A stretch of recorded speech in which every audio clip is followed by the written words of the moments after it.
Yes, I did. Yeah, Okay. the recording started. Thank you, gracias. Oh, yes, you've got a little red dot now. That's fine. Good morning, everybody. My name is Mandy. I am in the final stages of my PhD journey. I'm going to start by telling you a little bit about myself, and then I'll take you through my 10 top tips for PhD survival or doctorate survival. There are actually more than 10 now because I've added a couple, but top tips anyway. Please stop me as I'm going through if there's anything that you would like to ask me at any stage. I'm not precious, isn't a precious sort of presentation. It's just really my notes to myself that I hope will help you, things that I've learned. So I'll start a little bit about my background. I was a teacher for 25 years. My first degree was in biblical studies and philosophy, and I went into teaching, and I taught in mainstream secondary schools, teaching special needs children with behavioural and learning difficulties in mainstream schools, secondary schools in Bristol and in Luton. I then had a slight change of career, still in teaching, but I went to work at the two professional football clubs in Bristol, Bristol City and Bristol Rovers, and worked at both at the same time. I think I'm the only person that actually worked at both football clubs in the city at the same time. I had a red outfit and a blue outfit, depending on where I was working. And in 2011, that project, which was government funded because of all the cuts and everything after the economic crisis, finished. And I was in a position where I was sort of thinking, well, what do I do next? I'd had a number of management skills that I'd got through working through the local authority and at the football club. And I thought, well, what do I do? But I didn't have any theoretical management background. So I used some of my redundancy money from the council and started an MBA with Hugo at UWE, which I really, really enjoyed. I did it part-time for 2 years, really enjoyed it, loved finding out about things and sort of the challenges and everything around learning and management. I was a bit of an oddball on the course. We had a lovely cohort, Hugo, remember, really close cohort of people working together. And I was the only one from sort of local authority, schooly type background, teacher type background. They were all from businesses and things. And I learned a tremendous lot. From there, I went to work. I was at Bristol City working as their education officer by that time. Then went to work for the English Football League Trust, which is a charity that looks after charities attached to professional football clubs. So I managed or had oversight for 26 charities based at pro clubs in London, the South and East. I did that for a couple of years, then went to manage Bath Rugby charity. And then had a sort of I'd finished the MBA, but I always sort of thought, oh, I'd really like to do a PhD. Never had a career break, thinking, oh, what can I do? What can I do? And I was at that point, and a role as a PhD for a PhD post was advertised, full-time post. So I took the leap of faith and started a PhD. Having done an ordinary BA, I did an MA in psychology before that, then did the MBA. But the leap to PhD or doctorate is quite a big chasm. And there's a lot to learn from having just done the MBA. That it's quite a great big leap, because rather than just simply, I don't know, using other people's ideas and thoughts, what you're trying to actually come up with is something new. You're trying to add a little sliver of knowledge to the big ball of knowledge that exists out there. So I am studying for a PhD. I'm in my now 3.5 years into it, in the writing up stage. So my PhD is exploring the values that people hold that set up and run community businesses. So community businesses are businesses that are started by the community themselves. So For example, it could be when a shop in a village is closing and members of that village get together and think, oh, well, we really don't want the shop to close. We need it as a community resource. And they all club together and they run the shop themselves. Or it could be a pub, or it could be a really big business. I've got some businesses in the study which are what I call community development organisations. So they're quite big organisations that do a whole range of services for their communities. So it might be a hub building, a site, it might be a gym, but they do a lot of outreach services for their communities as well.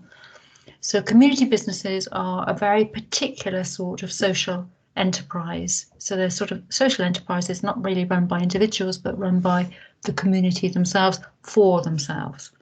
So, but I can talk about community businesses all day, and that's not what you're here to listen to about. So that's what my study is about. So it's mixed methods study. I've had 31 participants. I've followed them on 3 different occasions at sort of 12-month intervals, done some questions with them, did some semi-structured interviews. I've done a values exercise with values cards, and I've also done a wider questionnaire as part of that research as well. And at the end of it, what have I found? I've come up with a typology. So I've divided my community business leaders into 3 different types. And again, if you're interested, I can talk about that at the end of the talk. And I've actually got some recommendations and things for future policy and practice. I've just written a report on digital servitization in community businesses during COVID, because an interesting thing that happened, and actually I should have put it into the talk, but I will talk about it a bit now, is my 3rd round of interviews happened during COVID lockdown last May.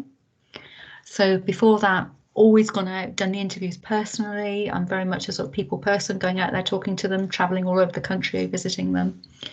And I couldn't do that.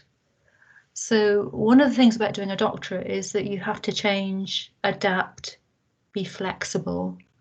What you think you're going to start out doing, you never end up doing.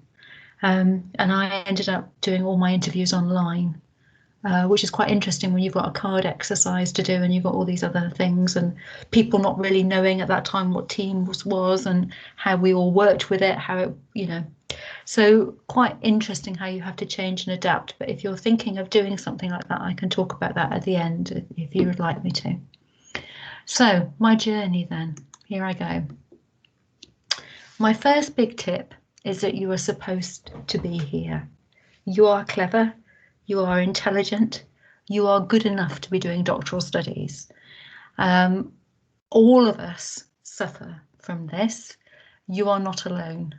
I am 3.5 years into doing a PhD and I still don't think I should be here and that somebody is actually going to catch me out and say, we know you're really not clever enough to be doing this. So it's something that we all suffer from, imposter syndrome. You are clever enough, you should be here, and there are people to help you and support you. But it is a totally different way of thinking, and you do change as you go through the journey.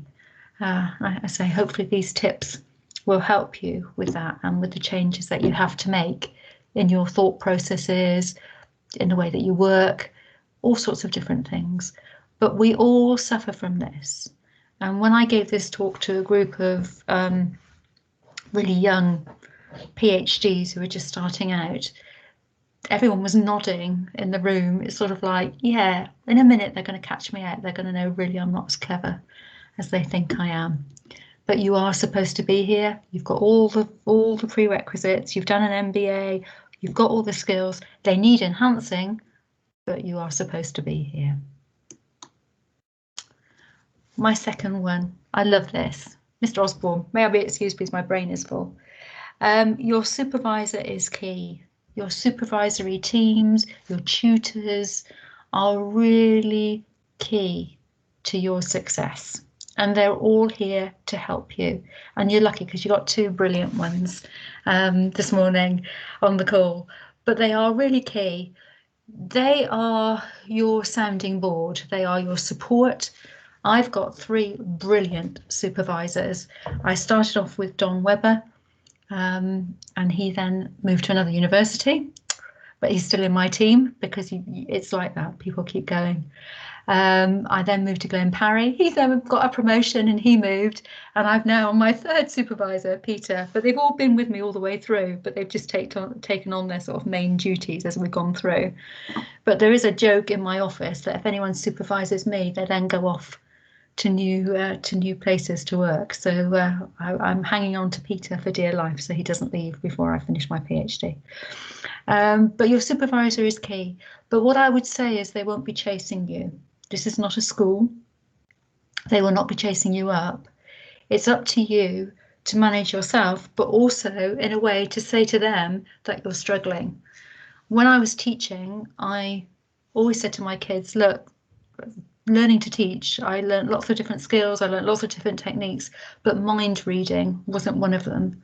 So if you've got a problem, if you're struggling, please go and see your supervisor, talk it through before it becomes a really big issue for you. I'll share this with you. A couple of weeks ago, I was really hit a bit of a block with my PhD, and it's not uncommon. And but you always think you're the only one that goes through this. And it was like, I can't do this. Why am I doing this? This is really hard. It's not going right. I can't see where this is going.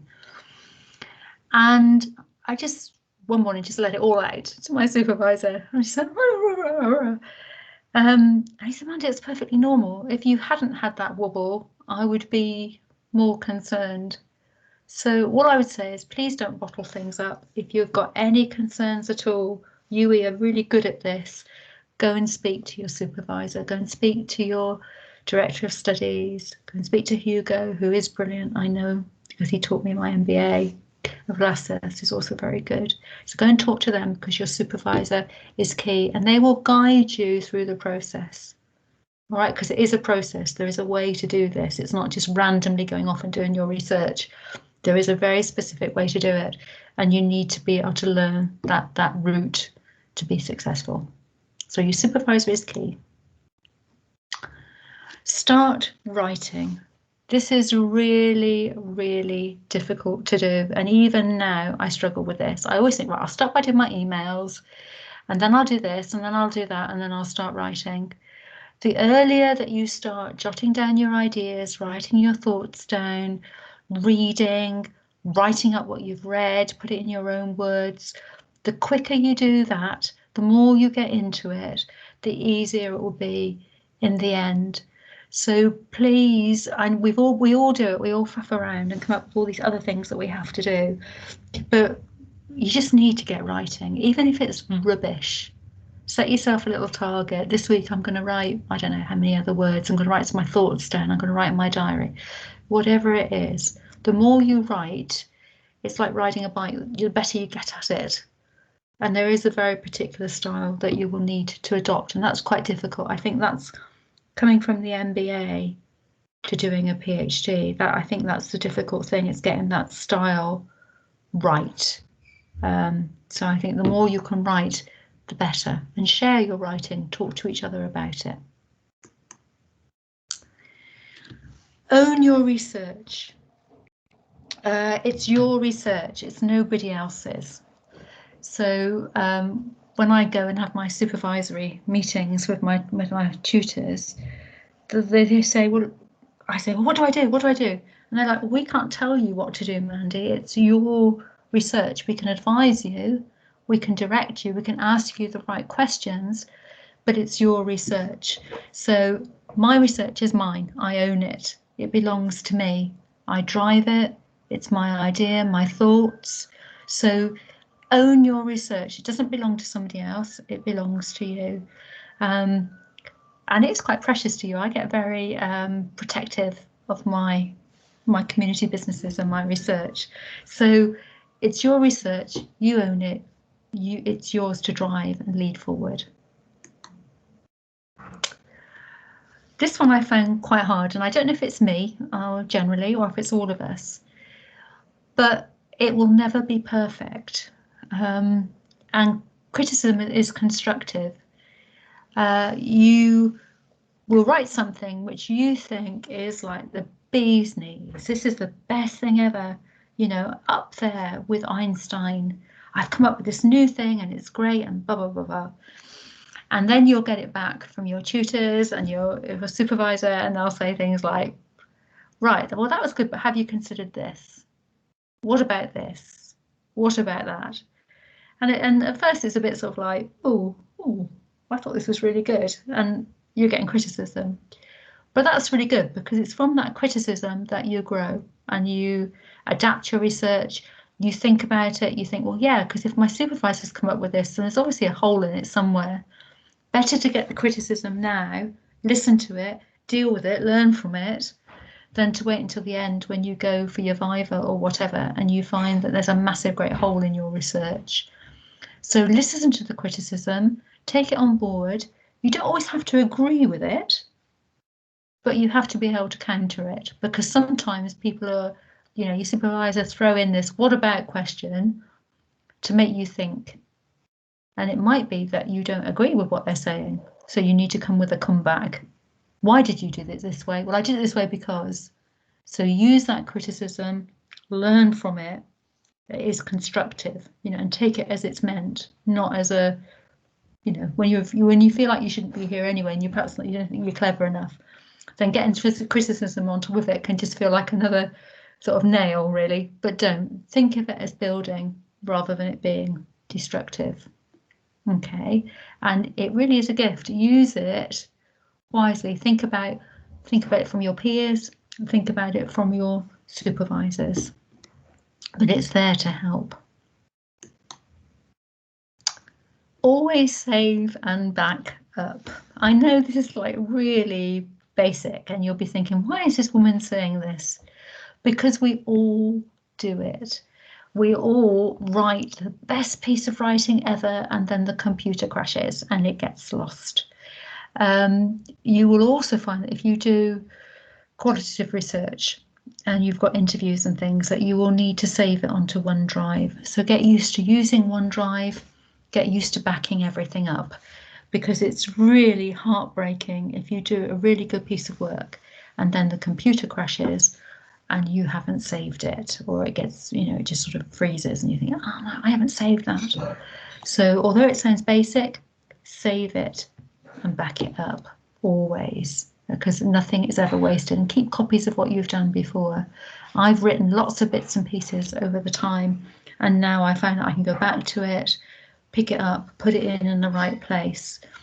I'm at the stage at the moment with my PhD, and I expect all of you are too young to know this, but when I was little, I used to watch Morecambe and Wise every Christmas, and there's a really famous sketch, you'll see it on YouTube, where Morecambe and Wise are working with Andre Previn, who is a really great conductor, composer of the time, and they're playing a piece, and Eric Morecambe is playing on the piano, and he playing this piece really, really badly. When they finally get going, it's an awful piece of playing. And Andre Previn says, "You're not playing it right." And he says, "Yes, I am. I've got all the right notes, but they're might not be in the right order." And that's what my PhD feels like at the moment. You've got all your bits there. You just need to get those puzzle pieces all in the right order to tell the right story. So save everything and back it up. Even if what you've written is rubbish, just save it, keep it, back it up. Organise your work. I know, again, this is obvious. You're all business people. You must be thinking, oh, this woman, this is so basic. But every time I read something, or I have a paper that I download, I always save it in a particular way. So I always save it author and then year. And then I've got folders. I've got like a values folder, and I put all my values papers in there. And it makes it so much easier if you come up with your own way of doing it and organising it at the end, because you'll think, oh, there's that paper that I read on such and such. Oh, what was it called? Where did I find it? So right from the very beginning, right from the first paper that you ever read, come up with a system that works for you of how you're going to save and organise your work, and it will make life so much easier for you. It might be that you just keep all your papers in one folder. It might be that you divide it up into different bits. I mean, everything works differently for different people, but I've got a folder with all the courses that I've done as part of my PhD. I've also then got what I call research papers folder, and in there I've got all my papers and I've subdivided them. So I've got a community business folder and I've got all my papers in there, but they're all the papers I always file with name of first author and then the date.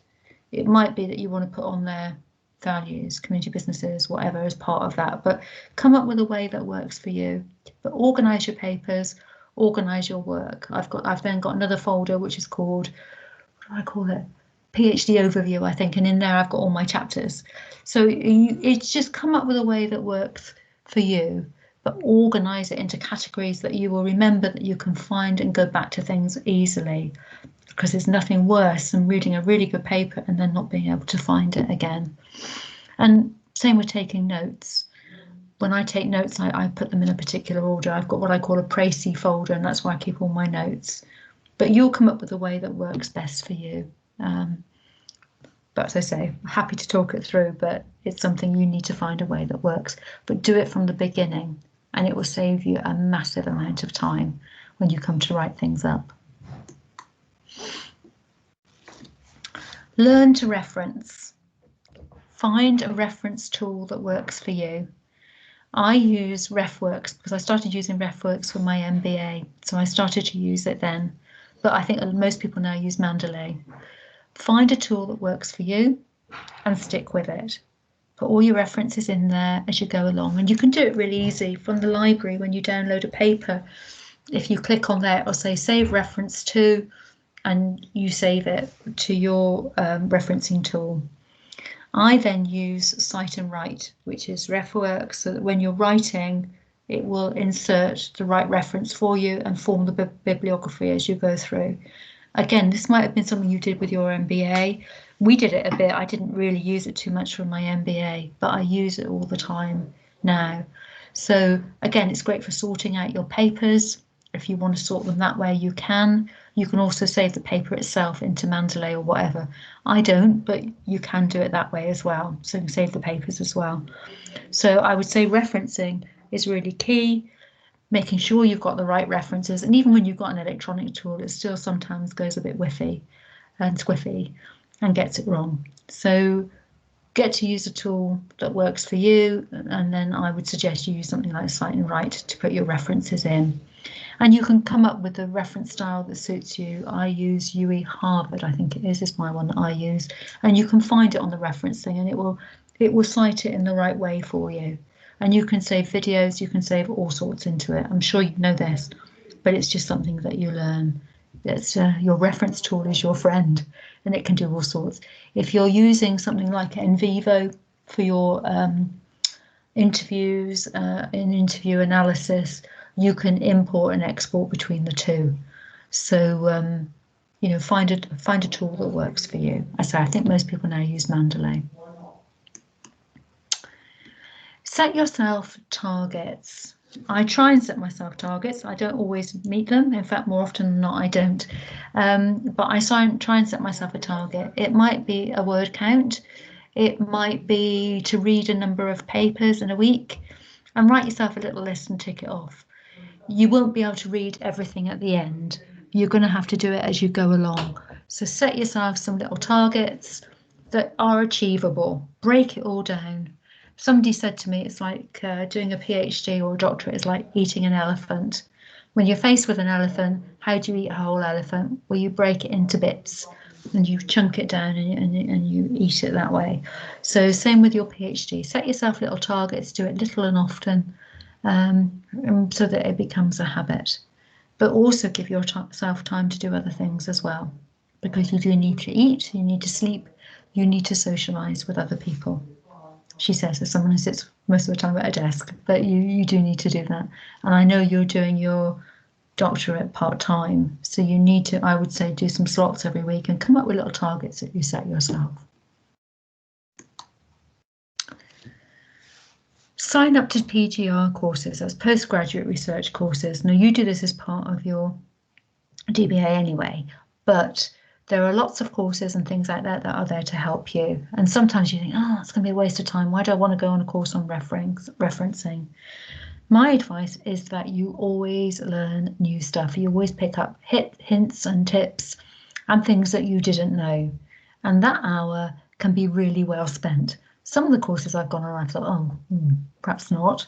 You might be thinking that about this one and doing this with me this morning. But I think they're really worthwhile. You always pick up some little gem and take away something from it, even if it's just meeting other postgrads who are in a similar position to you, where you can share your concerns and your thoughts and your fears. It's like any sort of networking event. It's always really useful for that. And my final bit of advice before I stop and we have time for some questions and some thoughts is be a goose. All right, I always say this to everybody, be a goose. I'm not wearing my flying goose badge today, but be a goose. Why?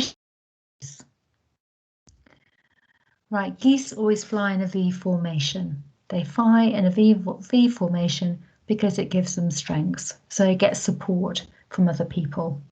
It also saves them energy. So if you fly in a V, it's like, I can't remember what, streamlining. It takes less effort to get where you are going. So same with the postgrad. Use each other. Get a group chat. We've got a little WhatsApp group with our PhDs. Start a WhatsApp group. Nothing fancy, but if anyone's got anything and they need to know, like what's the deadline for this or who do I write to for that, then it's really good to have that, and it saves time and effort. So unity is strength. Use each other. It will save you time and energy. Adhere to the plan. You've got a plan. You know what you want to achieve. You know what you've got to do. Stick to it. Geese have got a plan. They know where they're going. They're flying south for the winter and they stick to that plan. They don't suddenly decide that they're going to wander off and stop off at B&Q or some sort of lake somewhere en route. They've got a plan, they stick to it. You need to do the same thing.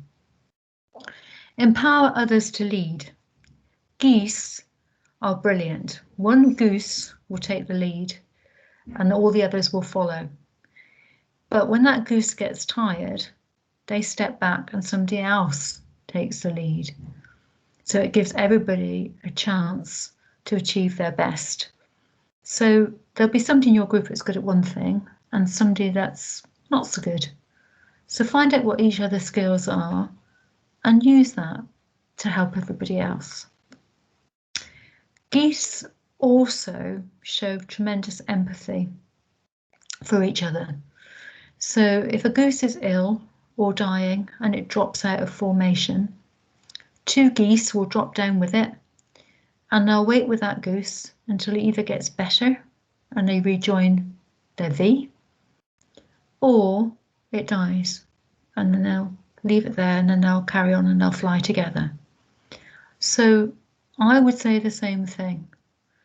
You're all going to need help at different times because it is hard work. It's really hard work, and I don't envy you doing it part-time. I did my master's part-time, my MBA, and it's hard work when you're working a full-time job.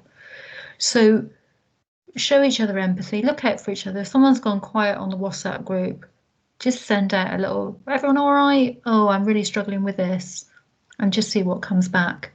I think particularly during the pandemic, mental health and well-being has really come to the forefront, and there's nothing more mental, I suppose, than doing a PhD or a doctorate. So look out for each other, show empathy, and it comes back in volumes because people will do it for you when you need it too.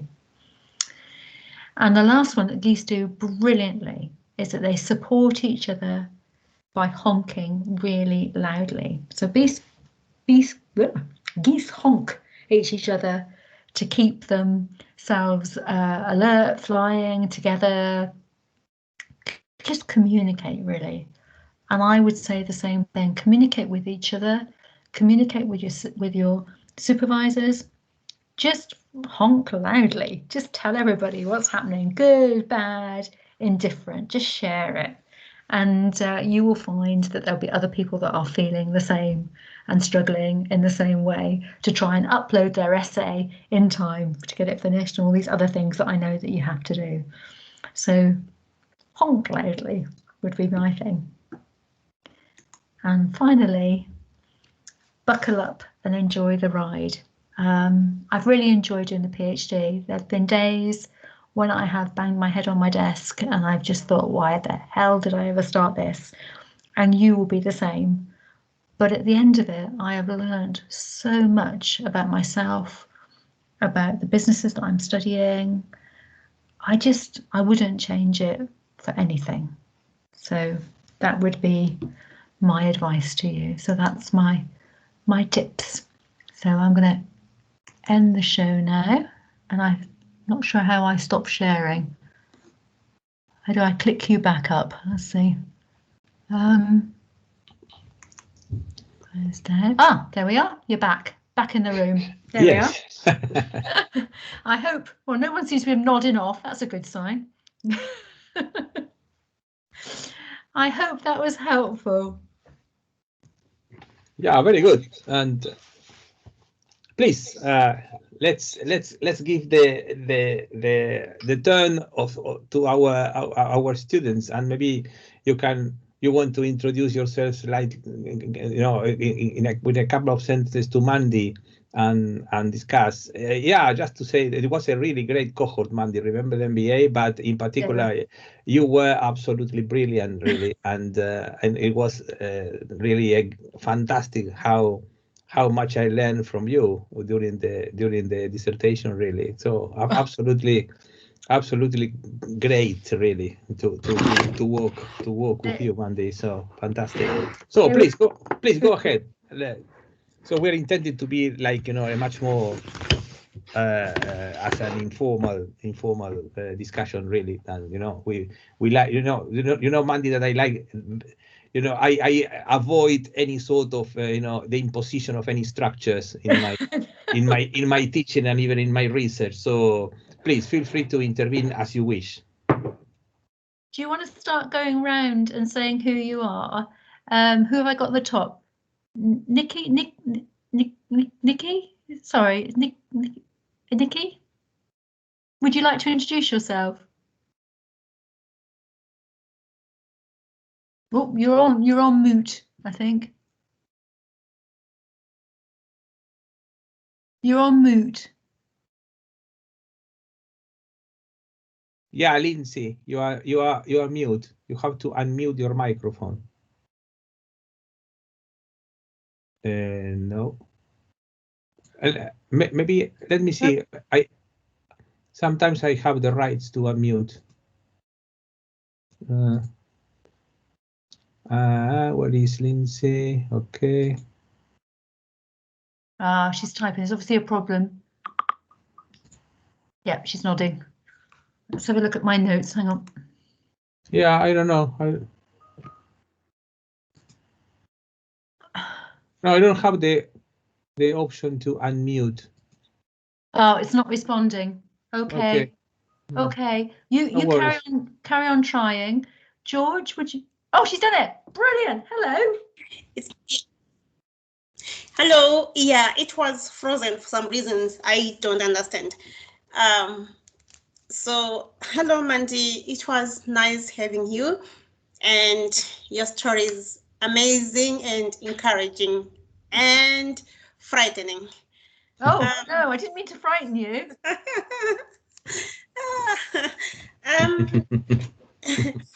I sort of resonate with you on the structure of your research, because my research is not, I'm not going to do it on a particular organization.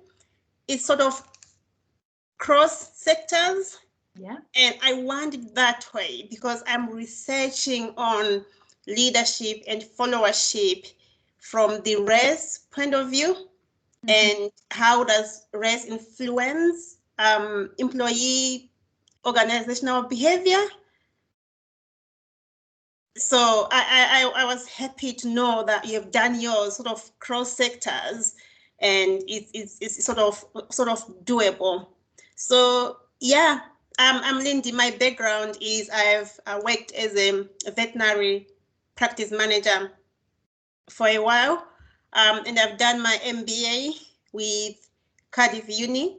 I finished in March this year, and then I worked for Deloitte as a data analyst. But I had this dream of doing a PhD. So for me, it's sort of a self-actualization. And now, when I did my MBA, I did a dissertation on management and leadership, and I found many issues. But now I want to find out if I've got two themes, and I don't know if you can help me here. I want to find this leadership and followership from race point of view and from gender point of view. Is it doable? Should I stick to one, or should I do both? Oh golly, that would be a discussion to have with your tutor. I think you're biting off a lot if you try and do two things. I first of all started looking, and you'll find this, all of you will find this with your thesis. You start off thinking you're going to change the world, and you start off with this huge big lump of a thing. And mine was values, motivation, sustainability, how it impacted on sustainability, all these different things. And what you find is you can't measure all of it.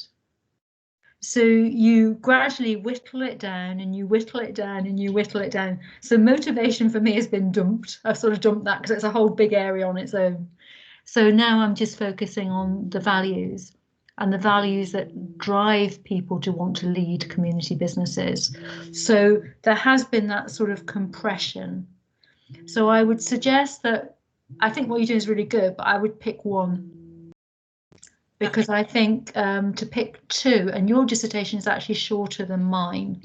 So mine is 80,000 words because I'm doing a PhD. Yours is, I think, about half of that, isn't it, Hugo? I think. So I would stick to one and do it really well. What you're trying to do is you're trying to add a little sliver to knowledge. And at first you think you're going to add a monumental piece that's going to change the world. You're not, just a tiny sliver. So I would stick to one. Across organisations, the difficulty that a lot of my colleagues have found, and I to a certain extent, is finding the right organisations to focus on. So when you're doing a range of organisations, you need to think about why you're picking those organisations. So if you're picking them because they have black leaders, for example, that's good because you're finding something that's the same in all of them. But when you're looking across a range, you need to think about the number that you're exploring. Are you really just doing 2 or 3, in which case it would be more case studies? Or are you really exploring a full range? And if you are, what is your criteria for picking that range? Does that make sense? But that'll become clearer. You're just at the start of your journey. So as you go through and you do different courses, that will become clearer. But yes, working across is fine. You need to think about why you're doing it, why you're picking those particular organisations, but also it's finding access to those people. And what most researchers struggle with is finding access to the right people for the study. I was very lucky. My PhD is part funded by a charity called Power to Change that support community businesses. So actually, when I was going in, I was saying, I'm a researcher and I'm working with Power to Change. And a lot of my community businesses had grants from them and said, oh, anything we can do to help Power to Change, we'd be really happy to. So community businesses are a really carey, sharey bunch anyway, because they're sort of charities and they do share. But also working with that organisation helped me to get in. I think if I just said, oh, I'm a researcher, they would have gone, oh, I'm somebody else. So I think there is having that level of legitimacy, why you're picking on them, why you want them. And my research is very much focused on helping that particular business market, so helping the community business market, coming up with some recommendations. So I think if you can make your research real world in a way, which for yours it is more than a PhD, actually, a doctorate, I think that helps them too, because they can see there's a bit of a purpose behind it. So I did a piece of funded research in the autumn on digitally enhanced servicisation in community businesses. Basically what it meant was, how did they change from being face-to-face to going online? Basically, that's what it meant. But because I said, look, I'm writing a report for Power to Change, we'll use these to share and to grow the community business market and to give them some ideas, people were happy to take part. So I think it's about finding that hook, because I am always aware that I'm taking people's time when I'm interviewing them. It might be only an hour of your time, but you know, you've been in a work situation where you think, oh God, I've got that student coming in, they're going to just be yabbering away for an hour. What am I going to say? So I think there has to be a reason for them to want to engage with it. Thank you so much. And the subject you have brought, this issue of what is it called? Imposter syndrome. I think it's key to discuss, because yes, it's something I sort of resonate as well. I know I'm here, I know I've done my MBA and all that stuff, but there's this feeling that maybe it's not enough, and maybe I'm not good enough. So thank you so much for that. I talk about it a lot. Partly it's being female. Yeah. We tend to be a bit more self-deprecating anyway. We're a bit more like, oh, should I be here? But I talked to one of my profs about it, and he said he's a prof and he's just moved to a new uni, and he said he got it himself. I mean, he's now a professor at a really leading university, and he said, I feel it. I go into meetings and think, what the hell am I doing here? Why are they asking me what I think? So I think within academia generally, there is that, why am I here? Should I be here? Someone's going to find me out type thing.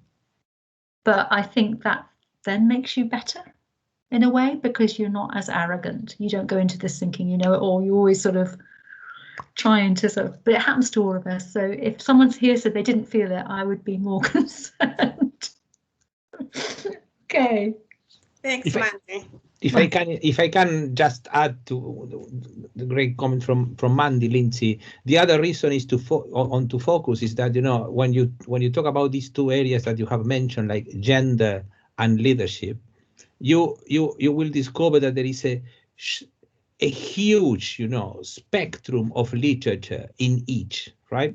So it's so magnificent, the discussion about these two issues, that will be extremely difficult for you to read and to become a sort of expert in both of them and try to combine, right?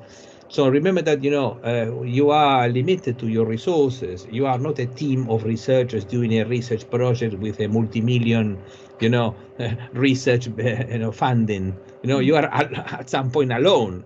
And as Mandy says, is your research, is a more individual research. Yeah. So remember as well the spectrum. Again, it's a very good recommendation from Mandy. It's a very good discussion to have with your supervisor. But always remember that, you know, as soon as you explore a little bit the literature, you will discover that a lot of things has been produced, not only practically, but also theoretically, that are related to your topic, right? We always think that our research is absolutely original. Nobody has worked on that, you know, Mandy? No, this is very, very common. No. The first reaction of the students is say, I'm sorry, I look on the library and it's nothing on my topic, absolutely nothing, right? And it's not true. It's nothing. Obviously, you will become the super expert in your particular topic, your particular organization, and probably, yeah, about what you are intended to do in this particular case is nothing. But in terms of the concepts, the definition of the ideas, the approaches, the methodologies, it's a huge, right? It's almost, you know, a lot of things has been written, right, Mandy? Yeah, and they'll expect you to have read them. So all you're doing is standing on the shoulders of giants, to coin a phrase. Your research is adding a little bit more, so it's like another layer to that onion. So you've got all the research that's gone before, when you do a PhD, I've got there's a thing called PhD proofreaders, and they've got a little chart. I've got a copy. I can send it to your group, and it's where you put all your research onto a slide of A3. So it goes through all the different components. And one of the key things for a PhD is your literature chapter. So the literature chapter comes before anything else. So you've got an introduction, and then you've got your literature chapter. And your literature chapter is there to say, look, this is what's gone on before, but there's this massive gap. And that's the gap that I'm going to fill. So what you're looking for is that gap. What is it that's different about what you're doing? And why is that important? So at the moment, I'm writing up my problem and my contribution. So if I give you an example from what I've done, community businesses are a fairly new form of organisation. I mean, you can argue about this and go back to cooperatives, which go back to 1850, whatever, but community businesses within this country now are fairly new. They sort of really have blossomed since 2008. Okay, because of the financial crisis and the retreating of local government. Anyway, we won't go into all of that, but fairly new concept. What's been written about community businesses per se? Well, a bit has been written about defining them. So we've got some definitions. Because it's new, people are like, well, what are these things? Well, we'll define them. So I've got some literature which focuses around defining community businesses. Place-based social enterprises, put it very simply. Purpose-driven, all right, serving their community. So got all this sort of definition stuff. But, and there's been a bit of work about whether they are good enough to meet community need. So do they really meet do they really set out to do what they try? Can they do that? Can they meet a need in the community well and service that community well? There's some debate about that. So that's my literature on community businesses. But there's nothing on the people that lead them. Why would you, Lindsay, suddenly say, do you know what? We need to do something about our shop closing in our village. And I'm going to set up a group. I'm going to lead it. We're going to do this, this and this. Nothing about that type of leadership at all. So there's a gap. So I then say, OK, well, they're part of social enterprises. So these people are sort of social entrepreneurs. Let's have a look at that literature. So you have a look at that and you look at why social entrepreneurs want to do what they want to do. So you very often find that it's to do around values, pro-social values, openness to change values. All right, I'm going by Schwartz, so I won't go into all the details. Okay, so you look at that. So you write about that piece of literature. So you say, we've defined it. We haven't talked about people, but we have talked about social enterprises and their leaders and what their values are. So, okay. So you go through that literature. And then you go and you say, OK, well, why values? Why pick that? Why not something else? Well, you say the defining thing about social enterprises is the fact they're values-driven organisations. So let's explore the values. So you do a bit about that literature. And you say, in this literature, no one's looked at this.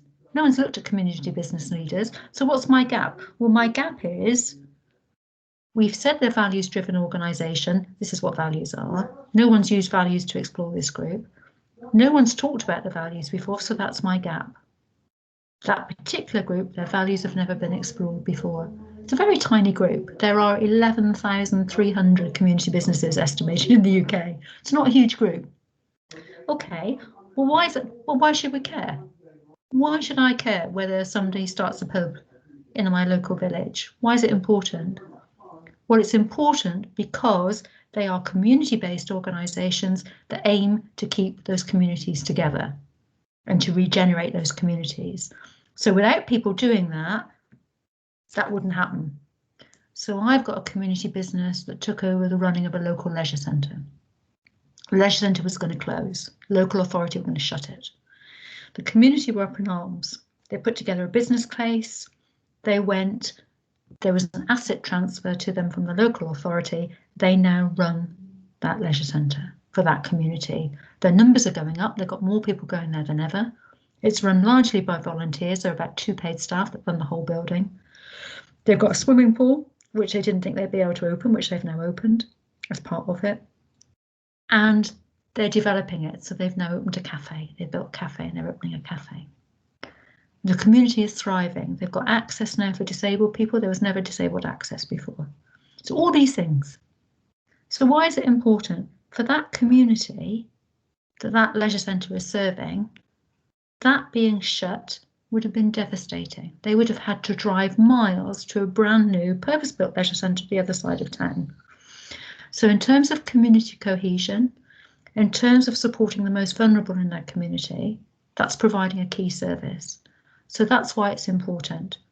And without those people and without growing those people to take on those leadership roles, those communities would have lost key services. The pandemic really highlighted this. I could go on about this forever. I don't want to bore you with my research, but do you see what I'm saying? So I'm building on the existing literature and I'm saying that this is my gap. So no one's done this before. Mandy, yeah, thank you. So it sounds like it's a continuous search for gaps all through the way. That's what differs from MBA, because MBA you find a gap and then it's just MBA, you're not really looking for a gap. You're just really explaining what other people have said, basically, and you might be applying it to a particular firm. So you're applying a theory to a particular firm. But in this case, what I'm saying is, look, I'm applying the work of other people. So I'm using the work of Schwartz and Rokeach and the work that they've done on values, but I'm taking it in a completely new direction. I'm going to community business leaders. It's never been done before. But you've got to come up with a so what. Why would anyone care? If no one's done it before, why should you do it? Why is it important? Well, it's important because of those communities wouldn't have those services without these people stepping up. So, you've got to find a gap and you've got to say why it's important. So you've always got to come up with a so what. If you can answer that so what question, and in my case, it's about growing more people to take on those leadership roles and improving the ones that are there, because these services are key to their communities. And that could be anything. It could be molecular chemistry, or it could be anything. But you've got to be able to say, well, why is this important? What is my contribution? How am I contributing? Thank you so much. Thank you. Yes. No worries. Okay. George, do you want to go next? Yes, thank you. Good morning, Mandy. That was really, really fascinating, and thank you very much for that. My name is George Walkley. I worked in media and publishing for nearly 25 years, and I'm now an independent consultant working with companies largely in those sectors. And I think, sort of Lindy talked a little bit about her research idea. I think before this week, I had a really good research idea in my head, and I talked to Vlasios about this yesterday, and the example I gave is that my research idea was a little bit like a Lego model that my daughter had made. It had been quite badly put together and it got dropped, and mine was definitely dropped on Monday, and so I now have the experience of a pile of Lego bricks on the floor in front of me. But I think as a result of this week, I'm beginning to see how I can put them back together in a better way than the first time round. So I'm still sort of thinking through the exact phrasing of the research idea, but I guess what I wanted to ask, if it's okay, is just some sort of practical nuts and bolts advice. I think, certainly my MBA experience was very much based around sort of case-based teaching. So, there'd be a case to prepare for each class, but there wasn't a huge amount of theoretical reading. And I am certainly seeing with this, looking through the reading lists, even for this week, that there's, a significantly higher volume of material that I'm having to take on board. I wondered if you might be able to talk to that and sort of share any experience of sort of getting through reading. Are there any strategies that you've employed to sort of get through volumes of reading effectively? Any sort of note-taking strategies you found particularly sort of helpful beyond the basic organization that you referred to in your talk? Yeah. Sort of anything on those lines would be enormously valuable to me, and perhaps to others. You very quickly learn to read abstracts and pick abstracts up. And when I first started, I thought I had to read everything and note on everything. And basically, you can pick up most of what you need from an abstract if it's well written. If I can say something, I don't remember if Mandy, if you. When at some point when we work on research methods for the MBA and starting the PhD, At some point, we recommend, obviously, if you share this, I always say that I never say this, really, right? So I always, say, no, you are telling the lies, really, right? But, informally, you have to reach a point, George, of reading a paper in 20 minutes. This is the right, no, Mandy? Yeah. So Yeah. it's reading like this, the abstract, the conclusion, this, whatever is 20 minutes, right? And keep the idea and say, this helped me to do this, or this doesn't help, or whatever, I can use this, and and the second advice, practical advice, remember, Mandy, is read if you can write. Yeah. So don't read and keep this, a lot of ideas in your mind. This you can do for a while, but at some point you have to read and write. Read and write. And write means write what you understood from the paper, or what you think that is how the main idea of the paper is related to your idea, and refer, properly refer. Because otherwise, to reconstitute everything in the future, right? I remember I read a very good paper about this, whatever. What is the reference? What is the paper? Who was the author? So it's read and write, right? If you in my old times, it was very difficult because we all used to have computers. When you have a computer, you have to ask for a place for a computer that was to you public. I remember when I was in Cambridge, working on the final touch of my dissertation in the library, I have to go and ask for you have to have your hour to use a computer. But now you can even, write and read in the toilet if you wish, right? And you can, write in your mobile phone, right? Or in your tablet. So remember this.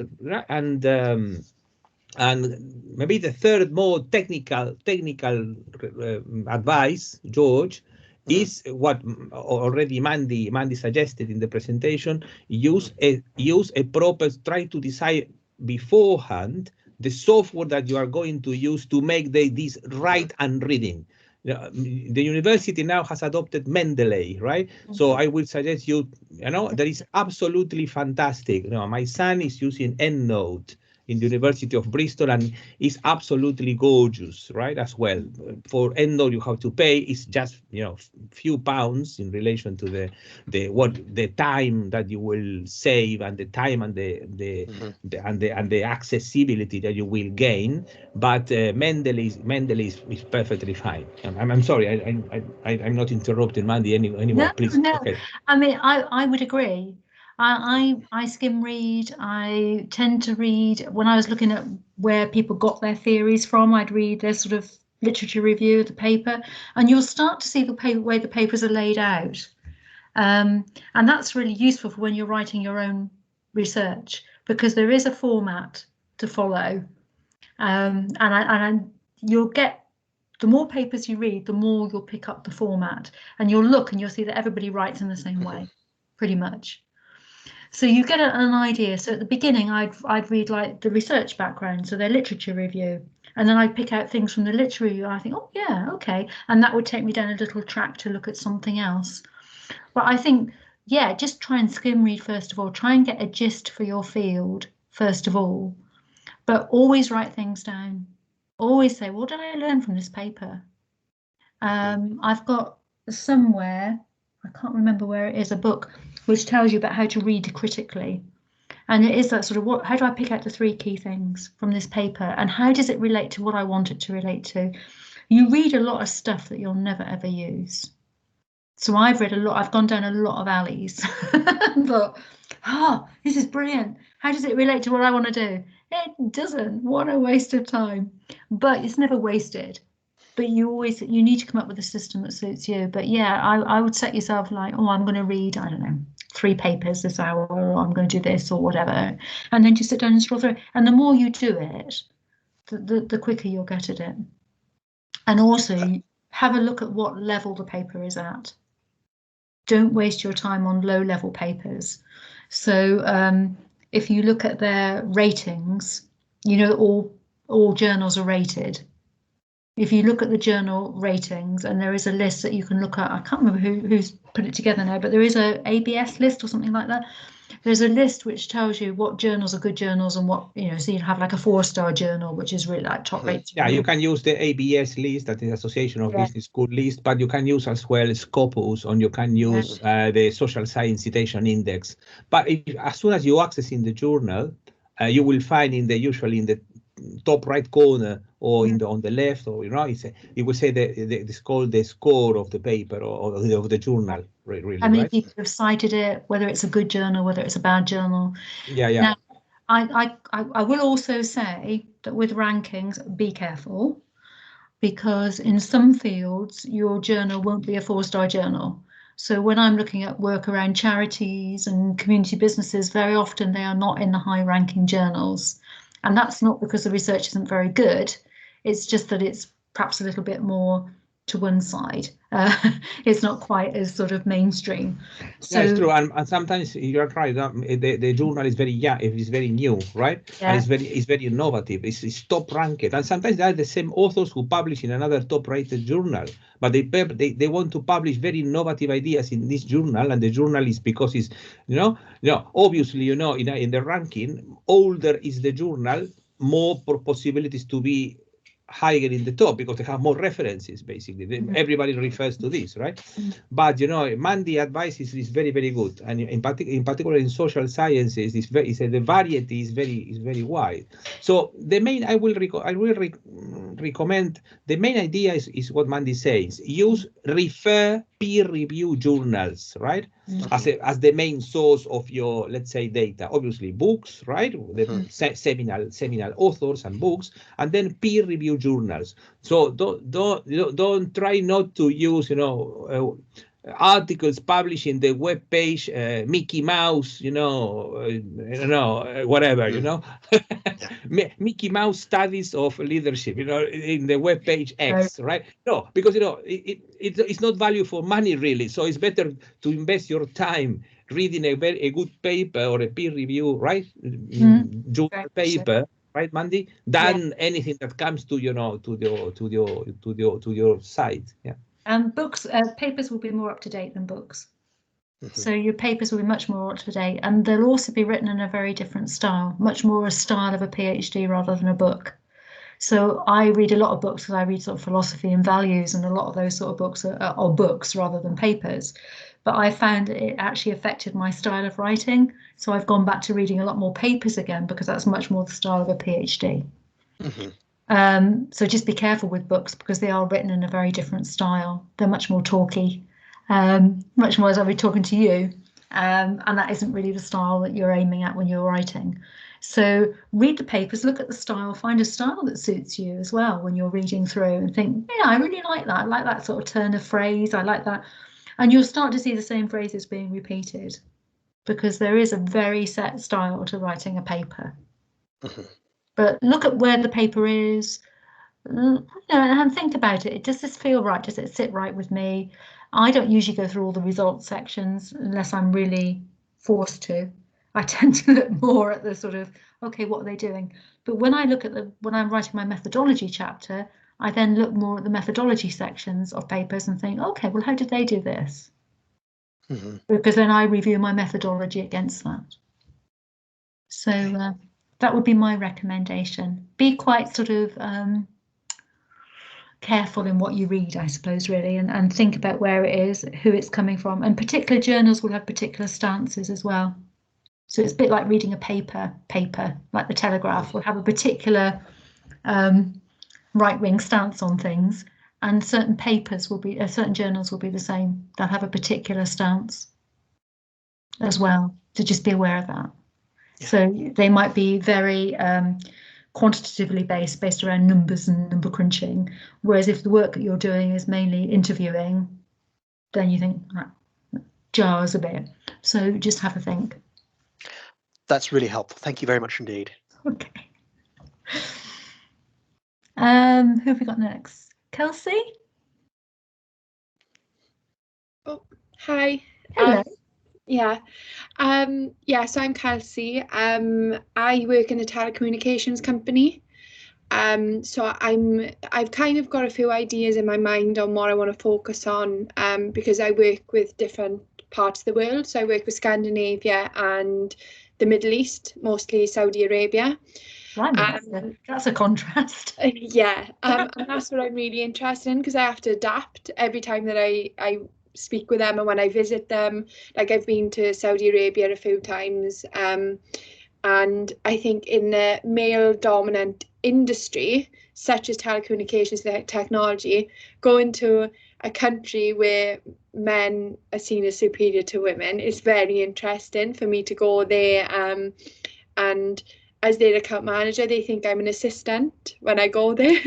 And I'm like, no, I'm your account manager. And it was a situation with, and so I kind of do want to look at the cultural differences in management and marketing, more on how different parts of the world work, also how my company I work at, how we prepare people to do that.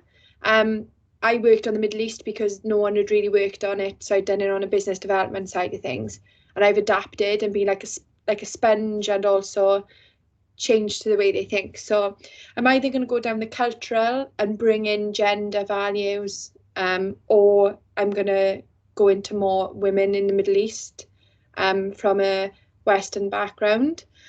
So yeah, that's kind of like where I'm thinking of going down. So the tips that you've given, the imposter syndrome is something I have a lot. I feel like I'm a young puppy. And yeah, because my MBA was really strange. I done it straight out of doing my undergrad. So I didn't really have any management experience. I was the youngest one on my course. I was the baby, and it kind of does make you think, you know, looking at everyone and their experiences and how long their careers have been. I'm a bit like, oh, okay. And even now, like, hearing how long everyone's worked in the industry, in their careers, and also how long they've been doing research for, I'm a bit like, oh, okay, I don't feel like I'm going to be bringing much experience to the table. So it was nice to hear that everyone has that and it's not just me. Can I say that having a lot of experience, you're out of academia for a long time and you have to relearn it the other way. Yeah. So everybody that I work with is about 20 or 30 years younger than I am. I'm the oldest one in the PhD office, and that brings with it its own stresses and strains. Also, I'm a lady of a certain age, so I get very hot occasionally. So all I would say is I think wherever you are in the journey, if you're young, you feel worried. If you're old, you feel worried, because I can't remember things like I used to remember things. Hugo's laughing. But I think age is not a barrier. Yeah. Let me put it like that. And I think you bring different strengths and you bring different experiences. My a chap that sits opposite me, a mate of mine in the office, when I'm in the office, I haven't been in there for a year because of COVID, was teaching me what all these new terms meant. I didn't know what a woke was. So he was teaching me all these things. And I've learned all about dating sites and stuff like that, which I didn't know anything about. So I think, not that that's anything to do with the PhD, but I think wherever you are, you learn. Yeah. However old you are. And I think in some ways when you're older, it's more difficult because you're much more set. And I think when you're younger, you are more open. So I think there are pros and cons. So please don't take that as a disadvantage. Yeah, thank you for that. Yeah, and one thing about the organising yourself and your work, I don't know if it's the way my brain works, but I can't, if I was reading an article, I wouldn't be able to type it up. I need to write everything on paper. I've literally done about 6 pages already, since we started. I need to write everything down and then type it. So I don't know if maybe any of you work that way, or you know of some of the work and how they handle it, because I don't want to end up writing everything down, then having to type it all up. I want to find, because it doesn't go into my brain unless I write it down. No, I found that when I first started, because I was used to writing everything by hand, and all my in sessions with Hugo, I'd always write everything down. And I learned through the process of actually manually doing that. I find typing doesn't come naturally. So when I first started, I was like you, but I realized I couldn't do that. because being in books, it didn't help me to organize stuff. So what I do is some people have 2 screens. So they have the paper beside them and they'll be reading. Do you touch type? No. No, I don't either really, but they will be reading and then they'll read a bit, they'll think about it and then they'll write it. So they have like 2 screens or they split their screen. Another way to do it is just to highlight the paper and then go back and look at your highlights and do it that way. But you won't be able to maintain doing what you're doing because it doesn't help you to organize. So you can't. I do a lot of like, I think, oh, I need to go back and find something on, I don't know, pro-social values. So I can go in my document, type pro-social, and all the pro-social references will come up. You can't do that when it's written on a page, but you do learn it. I've had to learn to do it. Yeah. You do learn how to do it. I wrote everything down and it would just it was like my full thesis and dissertation was written down before I typed it. It's my way of just absorbing it. I'll have to just, the other thing, I've got cards that I use as well. So if I've got key quotes and things that I want to really remember, I put them on little cards. So I do write those bits. So I've got, hang on, let's find it.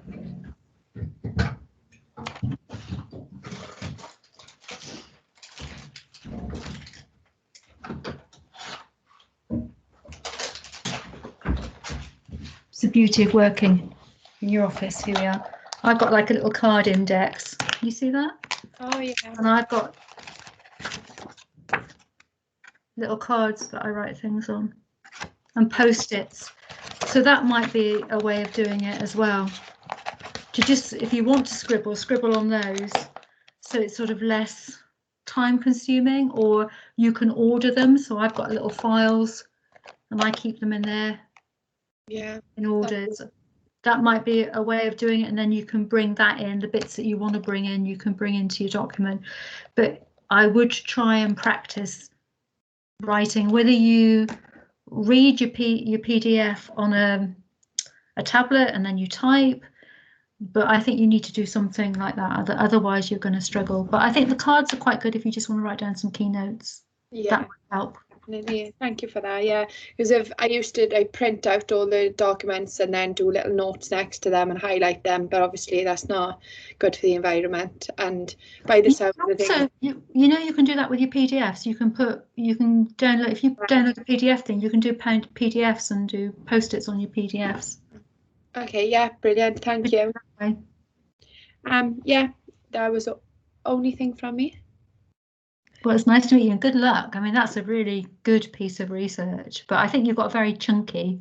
You're going to have to hone it right down. I think in my interview I started discussing how, because there's different sides as well with Scandinavia, they've got initiatives on being green, and because we support those initiatives by allowing them to reuse, recycle and use refurbished equipment rather than buying new from the manufacturers, whereas I found out I tried to discuss it with a company in Saudi Arabia and they were like, we don't do recycle, we don't do anything, we've literally just got containers in the middle of the desert full of equipment. So I was looking at sustainability then and those initiatives between them, and then I think I just ended up it was getting too much to look into, but I need to narrow it down.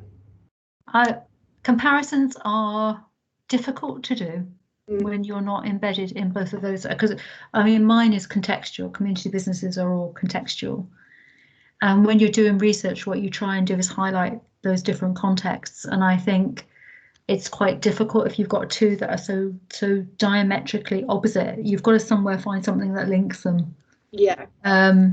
So I think that might be quite challenging. I'm gonna have to go back to the drawing board on that one. just talk to your supervisors. They will know, but it might be better if you just pick one. Contrasts are good, but you've only got a limited number of words. Thank you. And time. I've been doing it for about 10 years. You will. When you go into research properly, full time, when you got your doctorate, then do that. Yeah. But I would perhaps just pick one. Brilliant. Thank you. Hello, is that Elizabeth? Yes, it's me. Hello, I'm sorry, you're last on my. I've gone round in order on my squares. No, it was great that I heard my friends, they are my classmates. Actually, I felt I am linked to them, to their research. I have experience as the things that George he wants to do, Kelsey wants to do, and because I am actually from the Middle East originally, and I know I'm a professional especially in Saudi Arabia.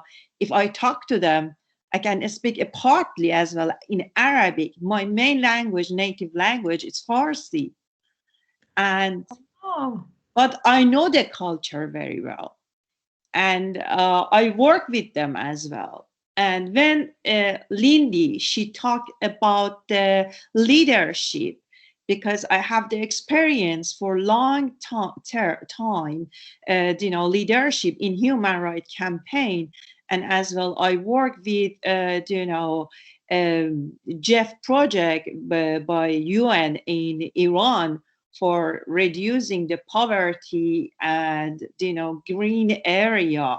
I worked with them in this project, and it was great that I listened to them, and I think, okay, they are actually a part of me, because I have the same experience. I have the same experience as George. When I started my company, always I ask of myself about how I can, gather capital and investment for my company. Actually, Elizabeth, you're already being a very good goose. Yeah. Actually, I am a human rights campaigner. To be honest, I was arrested in 1999 in Tehran University as one of leaders in human rights campaigner students for asking for freedom, and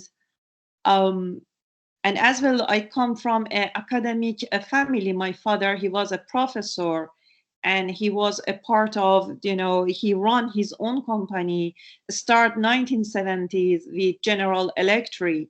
I grew up in the science family. Actually, science is in my gene. And through these different type of activities that I had, and after I finished my high school, I joined to the company, and I become very quickly as an executive manager, and for managing as a part of pharmaceutical company in Tehran, Iran. And actually the company was Austrian company, and we lead for them, we help them, and we represent them in Tehran, Iran, for blood pharmacy, drug and pharmacy. And then I have a lot of different experience. When I came over on 2014, I lost my father. And actually, because Iranian authority, they killed my father. Actually, this good heavens! Reason. Yeah. So sorry. That's awful. Yeah. For this reason, I have done a long time human rights campaign for women rights and supporting of orphan children. I have started my own company because my background is science. Then it was. I started my company 2014 October after I lost my father. And then again from the scratch. And my situation was very different, because on that time the customers, I had huge demands for a lot of customers demands for providing to them and giving them different services. Then I have started in this condition. and I support my clients, and because I believe and I trust to my, philosophy to science, because I think science is a key for the mother nature. We could talk philosophy, but I don't think I've got time to talk really deep philosophy with you at the moment. But that, I think, if you've got a scientific background, that's definitely going to help. Yeah, with your I believe, follow the nature, live humanity. It's very important for me.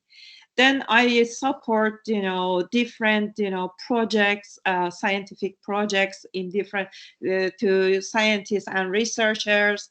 I support them. I support their project, and as well, I provide for them the different material that they need for the laboratory research. Because the laboratory research is, key for clinical research. Then always I support them, provide for them as information and as well physical material to them. Actually, I export the material to the different universities in the Middle East.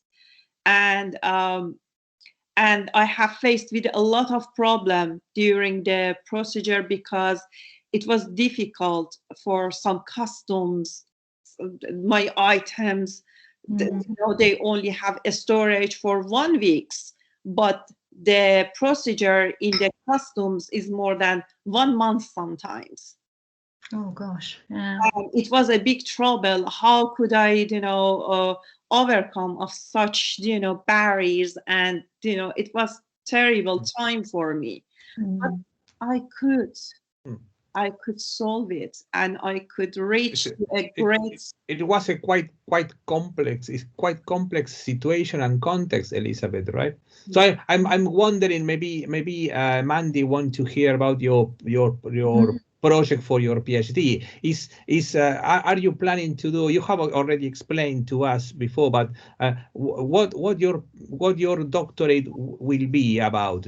What you have explained to us a couple of times. But I'm conscious on the time. Maybe in 1 minute you can explain briefly to Mandy what you want to do. I designed a system, a model, and I followed this model and applied this model.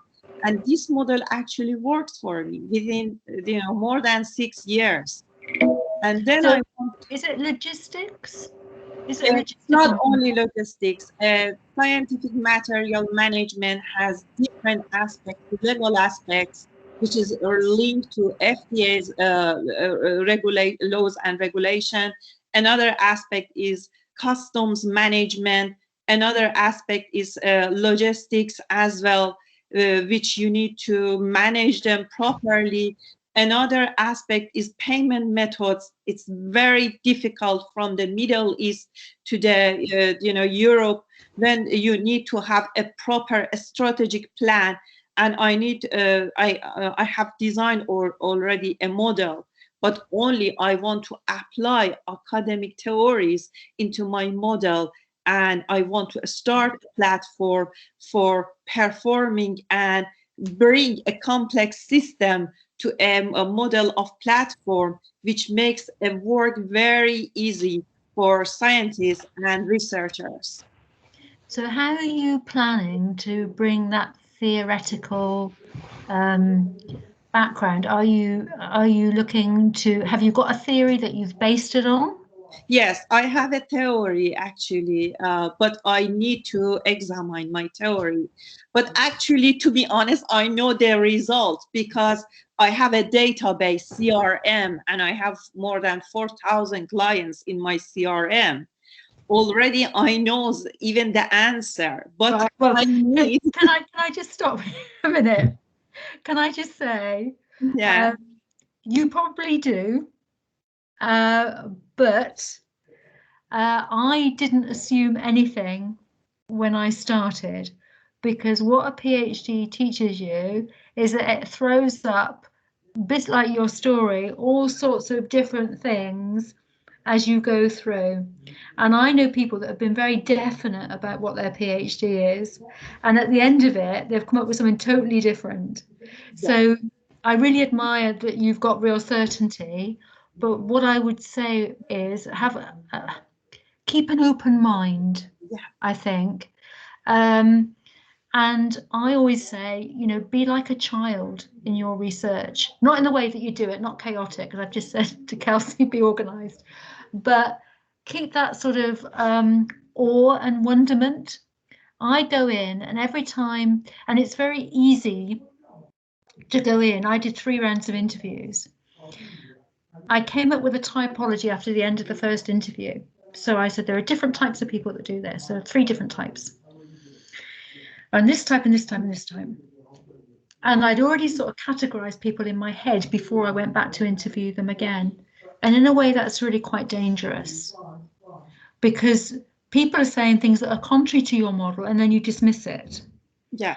So I would just go into it like a child. Yeah. Go into it with awe and wonder. Never assume. The old saying, never assume. It makes an ass out of you and me. Ass. Yeah. So I just caution against certainty, because nothing is ever certain. And what a PhD teaches you is there is no such thing as certainty, because there'll always be somebody that says, yeah, but if you use your model in this state, it doesn't work. Yeah. So I'm so impressed at what you've done. I can't. Yeah, but precisely, maybe your PhD could be interesting when exploring when your model is not working, right? Yeah, I mean, sometimes which is the limits of your model, right, or something like that. You know, so which other companies or organizations could apply the same models in different circumstances, or you know, so they explore, put the model in tension. Right, put into forces. For this reason, I have started DBA to find the problem. If this model has problem, I find it. If this, I find it. I check it, examine it. It's important part of DBA. When you do any research at this level, we didn't do it at an MBA level, and you'll all find this. You'll do a module called Ways of Knowing. It might be called something else under the DBA, but I did a module called Ways of Knowing. I did philosophy. It is. They will have the Ways of Knowing. It's the second module, and Olivia Ratter is the lead. It's a brilliant module, really brilliant, because what it does is it says, okay, we've got a question. We know what we roughly want to research. Mine was community businesses. But what are your philosophical underpinnings? Where does your research come from? What is your, they call it ontology and epistemology. How do you see the world? How do we know what we've got is real? So your ontology, how do we see the world?